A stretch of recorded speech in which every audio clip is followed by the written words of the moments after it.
The date is October 3. This is the news on PBCJ. I am Simone Absalom. The National Works Agency NWA says its teams are now targeting roads in Clarendon, St. Andrew and St. Thomas that have been impacted by overnight rains, causing flooding and landslides. Manager of Communication and Customer Services at the NWA, Stephen Shaw, says the agency continues to urge caution in using roads in the parishes being affected by the inclement weather, as there is the likelihood of flooding, breakaways, falling rocks, heavy siltation or landslides in some communities. Prime Minister Andrew Holness updated the country on the state of the nation's road infrastructure in a statement to the House of Representatives on Tuesday. Damage to road infrastructure from flood events in this fiscal year resulted in some 215 roads blocked or badly damaged, resulting in a bill of some $640 million to reopen and reinstate those roads. Mr. Holness gave a further breakdown of the damages to the thoroughfares. Of this figure, 84.73 million was incurred earlier in the year, that is before these last two significant weather events. It is important to note that that amount was voted in the 2019-2020 fiscal year for emergency repairs, and we have paid out $54.75 million of that so far. At present, all roads have been reopened to at least single lane, while work continues to remove blockages and silt and landslides. He gave the assurance that although the first supplementary estimates for the 2019-2020 fiscal year had already been tabled, the government will be re-examining the budget to see what they have to do, which is make priorities.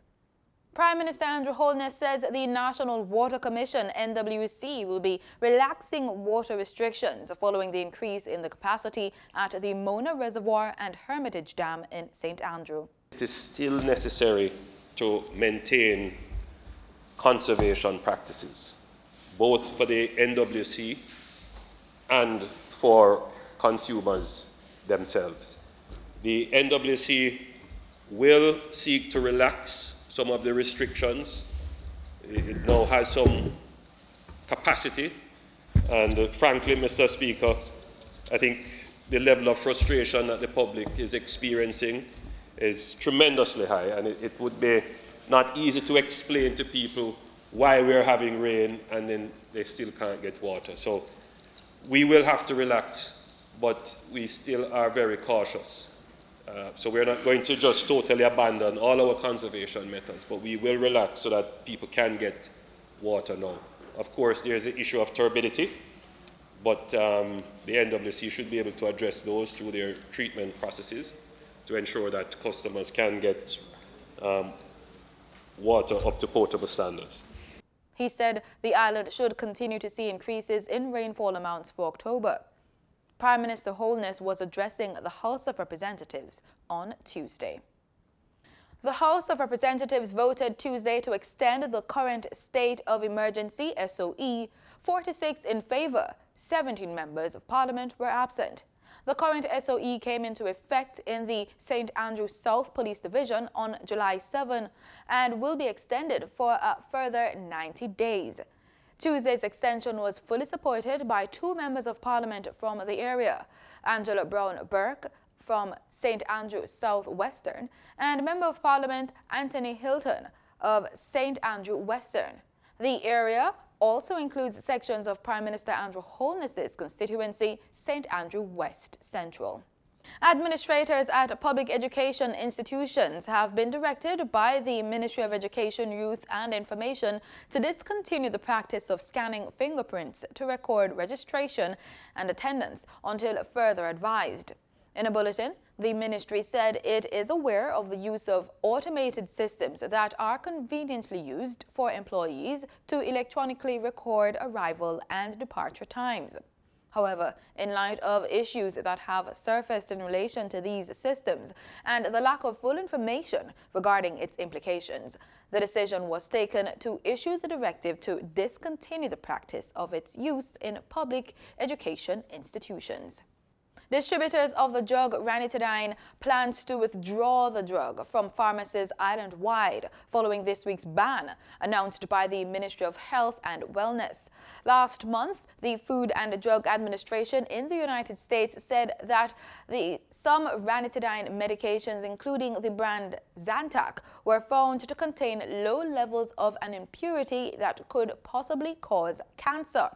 The drug is sold in Jamaica as the branded product Zantac, as well as in generic formulations such as Ranitidine, Ranitidine, H2K Ranitidine, Akiloc, and Ranitine, among others.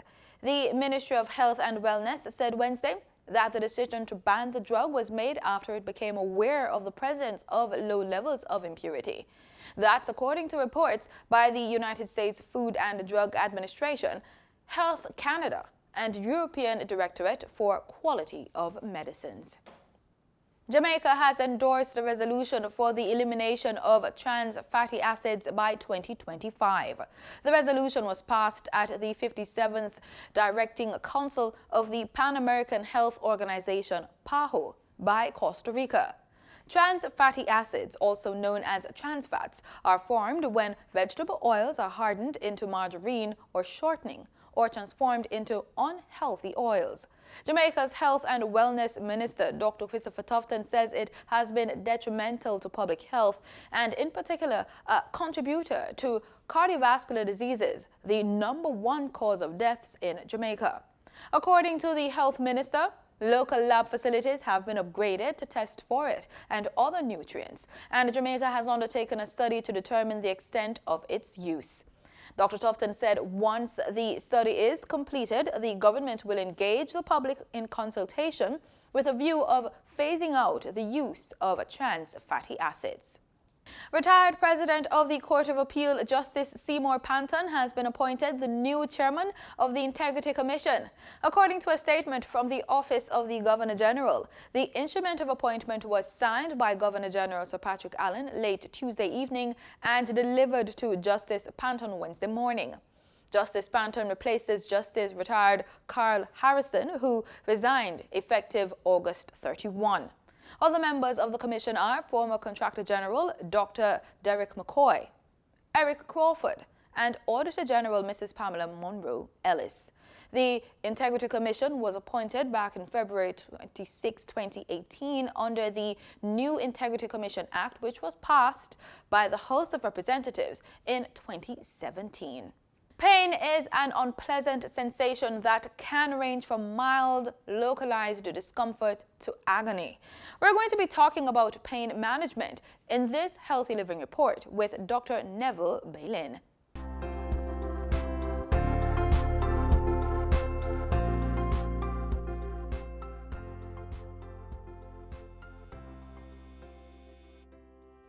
Did you know that pain can be both physical and mental? For some people, pain is a constant part of life, but it can be managed. Let's learn from Dr. Neville Bailin, a consultant in anesthetics and pain management. Now let's talk about the various types of pain, and Dr. Bailin is going to answer that. Dr. Bailin, over to you. Yes.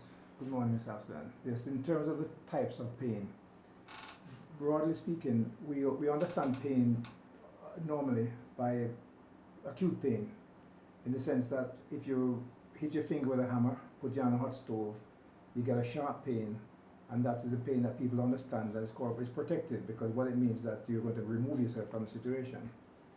Now, what happens now, that's the acute pain. What happens is that after the acute pain has settled, you may be left with a pain that continues burning, sticking, stinging, which may be prolonged for months after the initial injury from the hammer blow or the burn from the finger has stopped. that becomes chronic. The nociceptive pain is the acute pain that we feel when we hit your finger with a hammer or you put your hand on the hot plate. That's nociception. In other words, that's the pain felt from an injury. Now, after that injury is healed, we're now left with the neuropathic pain, which becomes a chronic pain, which we prolong it after more than 3 months by definition. And so we have the neuropathic pain, which is the features of which you get the burning pain, the stinging pain, you get scratching, itching, you get swelling, all associated with the pain. Now, another aspect of pain people talk about is psychological pain. Now, we speak about psychological pain. I use that term very broadly because all pain is felt in the head. Everybody's pain is felt in the head. So I don't want to, because a lot of times people come in and they say because it's a psychological problem why they're having the pain, when really they're just expressing their pain problem rather than feeling the pain in the head. They're expressing, and each one of us express our pains differently. Wow. So does the brain, though, feel pain? The brain tissue, the white matter and gray matter, that doesn't feel pain. But the tissue surrounding the brain, that's where the pain is felt. But the brain pathways now, the pathways of sensation coming from the hit on the finger to the spinal cord into the brain, the different areas in the brain now that allows us to do things, to run away, to stay, to do whatever. And so it's where we express the feeling. Some people shout loud, other people close their eyes and sweat. But that's how each one of us, when our personalities are express it differently. Explain the experience of having a headache. Is that something that only occurs in the mind, or does it have to do with the rest of the body? No, if a headache would be caused, if a person has a headache, a persistent headache, then I have to look for a problem. And would it mean that, look, let's take the worst case scenario, you have a brain tumor. When the tumor is small, you probably won't feel any pain, but if the tumor expands or goes near a structure which starts to be irritated, the meninges, that's when the headache will start. So it's usually as a result of it causing some compression or irritation of the meninges, of the tissues surrounding the brain. So the headache as well can be caused by something within the brain, but it can also be caused by things outside the brain. Because we have the people we call cervicogenic headaches, people with neck issues, with arthritis, you use the word general arthritic change in the neck. So it can trigger, causing muscle spasms, and that can give you a sensation of headaches. And stress as well, stress. And stress will do the same thing in the sense that it causes muscle tension and muscle spasms. Okay, so we've talked about like acute pain, nagging pain. How do you measure pain? Well, generally speaking, we ask you, how does it feel? Is it severe? Is it mild? And that's the simplest way. But to get a more objective score of your pain, how you feel the pain, we use things like the FACES scale. I can show you a picture of that here, where we use a pain rate, so we can look at the face, particularly for children. We can say, is it this one, or this one? Or for adults, we can use what we call the numeric scale, where we give you a score from 0 to 10, where we say 0 is no pain whatsoever, and 10 is the worst pain that you could ever imagine. And so in that scale, where are you at that point? So that's when people write down where they are on that scale. Let's talk about pain management. The first thing I would do is to effectively communicate with the patient. What are some of the questions that you generally ask when you see a patient for the first time? Well, communication is key, because remember, each pain is felt by an individual, and that is their pain. It's not my pain, it's not nobody else's pain, it's not their wife's husband's pain, it's their pain. So you have to understand that person. So part of pain management is to really look at the person. So I want to know, just the general questions, or you want to get the general questions about the general health, which is very important. And so we get a medical history to find out if there's anything there, any previous surgical history. And so that all that is gone through, as any medical interview would be going through. Then now we go specific to the pain problem what the person is having. So then now we have to look, basically ask the questions, are there anything obvious? Are there any deformities that may be causing the pain? And then after that, no, we'll go and look at we'll go and do investigations and things, and then after the investigation, we can then make decisions as to the therapeutic trials. A lot of time when we're trying to treat pain, and we're not successful for various reasons. And one of the issues of the communications is sit down and work with individuals to find out exactly what their pain is. And that's where the communication becomes in, because we also now have to deal with a lot of misconceptions and preconceptions as to what pain really is. The doctor have a pain, give an injection, and it'll go. No, it doesn't go that way. Pain, particularly when it's chronic, is a condition just like having diabetes or having high blood pressure. It's managed. Yes, we hope we can stop the pain completely to allow you to go back to your functioning, but we have to manage your pain to allow you to function, rather than coming with the idea that, particularly when it's chronic pain going on for many years, I'm going to see a doctor, I'm going to get an injection, I'm going to get some pills, and my pain will stop. Now that's the biggest part of the communication, to get people to understand what their problems are. And so once I find you can get around that and people understand and we communicate, I find you get a better chance of being able to work with the pain issues. So communication, and in fact I spend a long time with patients. I give them homework to do. I ask them to do some research, because when people communicate and do the research, we communicate better, because they get to understand of what is their problem, rather than coming for the doctor to say, you tell me what is wrong. All right. They say that the highest point of pain is often during child labor. Do you agree? When I speak to many ladies, they say that's the worst pain they've felt. But I think it's probably, so I take it as their worst pain. But remember, if you have a young, fit person with no problem, and the only serious pain issue they've had in their life is having a child, and we know it's painful because it says so in the Bible. So that's their landmark, that's their benchmark. So that's their benchmark. But the other people who've had childbirth plus other issues, and they remember the other issues as being their worst pain, so they use that as their benchmark. So generally speaking, for most people, probably childbirth is the worst pain. What advice would you give to patients on how to effectively communicate to their doctors about their pain? You have to be prepared to sit and talk, and be prepared to accept some of the responses what you get, because some of us, we don't really understand it, and so maybe we're giving you responses what's not appropriate, because you are feeling the pain, but you're feeling not getting the response, but you have to be persistent. And I'd advise you, try as much as possible to go and do some research about your pain condition. An important point to remember is that pain can just be a symptom of a serious problem that needs a professional's knowledge.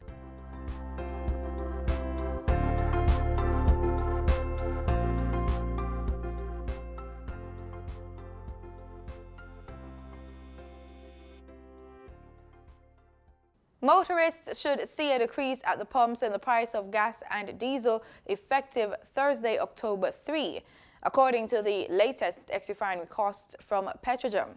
87 and 90 octane gasoline will be sold for $128 and $130.84 per liter respectively, down by $2.65 each. Automotive diesel fuel will be sold for $136.32 per liter, following a decrease of $2.55, while ultra-low sulfur diesel is down by $2.56 and will be sold for $140.16 per liter. Meanwhile, kerosene decreased in price by $1.10 and will be sold for $115.35 per liter. Propane liquid petroleum will be sold for $41.47 per liter, down by 10 cents, and butane liquid petroleum will be sold for $45.27 per liter, after a decrease of 36 cents. Do remember, marketing companies and retailers will add their respective markup to these prices. The US dollar on Wednesday went down by 25 cents to be sold at $134.80. That's according to the Bank of Jamaica's daily foreign exchange trading summary. The Canadian dollar ended trading at Jamaican $100.29, down from $101.20, while the British pound sterling ended trading at $165.89, down from $165.44. In regional news, leave or be forced to leave. That was the message from Bahamian Prime Minister Hubert Minnis as he addressed the first sitting of Parliament since the passage of Hurricane Dorian. Minnis was addressing the undocumented immigrants. According to these Bahamians, although they may be stricken with tragedy, no one is above the law. The law's in the Bahamas, and if that's the law, it'll have to be carried out. We have shown quite a bit of compassion towards the Haitian community, but as I said, the law is the law. It's a sad situation considering the fact that a lot of these people are suffering regardless of where they're from.